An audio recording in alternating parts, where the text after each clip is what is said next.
হুজুর, আমি তো ভালো অভিনয় করতে পারি হুজুর। চলচ্চিত্রে কি অভিনয় করতে পারবো?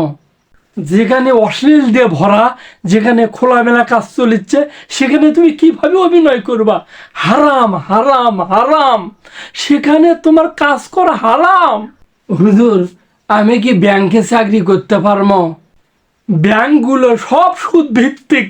তুমি সেখানে কিভাবে চাকরি করবা? সেখানে চাকরি করা একদম হারাম, হারাম, হারাম।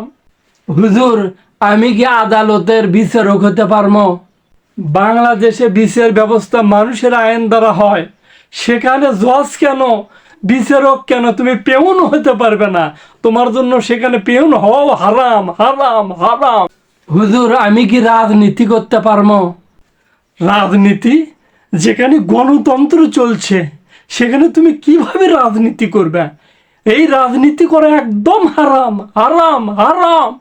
এটা হারাম, ওটা হারাম, সব হারাম। শুধু ইমামতি করা যায়, তাই না? এই সব শায়েখ হুজুর দ্বারা কি হবে? যারা বলল না, আগে আল্লাহর জমিনে আল্লাহর দিন প্রতিষ্ঠিত করো, সব কিছু বৈধ হয়ে যাবে ইনশাআল্লাহ, এই কথা বলল না।